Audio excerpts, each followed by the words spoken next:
নমস্কার বন্ধুরা, তুমি যে মারি বিস্কিটটা প্রতিদিন চায়ে ডিপ করো, জানো কি এই সিম্পল বিস্কিটটা আসলে জন্মেছিল একটা রয়্যাল ওয়েডিং থেকে?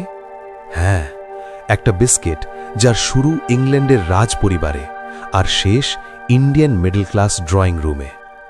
আজকে আমরা ডিকোড করব মারি বিস্কিটের আসল ইতিহাস। ইয়ার 1874, লোকেশন ইংল্যান্ড। সেই সময় ইংল্যান্ডের ফেমাস বেকারি কোম্পানি পিক ফ্রিন্স একটা নতুন বিস্কিট বানালো, কারণ রাশিয়ার গ্র্যান্ড ডাচেস মারিয়া আলেকজান্ড্রোভনার ওয়েডিং হচ্ছিল কুইন ভিক্টোরিয়ার ছেলে প্রিন্স অ্যালফ্রেডের সাথে। এই রয়্যাল ম্যারেজ সেলিব্রেট করতে তৈরি হলো এক স্পেশাল টি বিস্কিট, আর তার নাম দেওয়া হলো মারি। ভাবতে পারো, আজ যে বিস্কিট 5 টাকার প্যাকেটে পাওয়া যায়, তার জন্ম হয়েছিল রাজকীয় অনুষ্ঠানে। তারপর শুরু হলো ব্রিটিশ এম্পায়ারের এক্সপ্যানশন। ব্রিটিশরা শুধু শাসন করতে আসেনি, তারা নিয়ে এসেছিল তাদের ফুড কালচারও। 1892 সালে কলকাতাতে শুরু হয় ব্রিটানিয়া বিস্কিট কোম্পানি। ধীরে ধীরে মারি বিস্কিট ইন্ডিয়ার বাজারে ঢুকে পড়ে।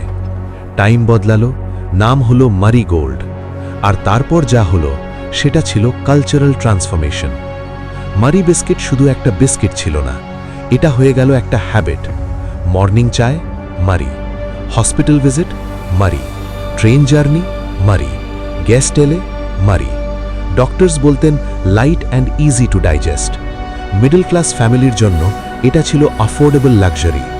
90s জেনারেশনের জন্য মারি মানে ইভিনিং টি উইথ ফ্যামিলি, একটা বিস্কিট যেটা সাইলেন্টলি ঢুকে গেল ইন্ডিয়ান ইমোশনের মধ্যে।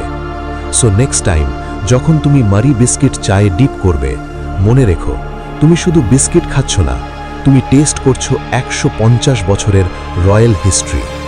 ইংল্যান্ডের প্যালেস থেকে ইন্ডিয়ান ড্রয়িং রুম পর্যন্ত এটাই হলো মারি বিস্কিটের journey. This is Samrat decodes. See you in the next mystery.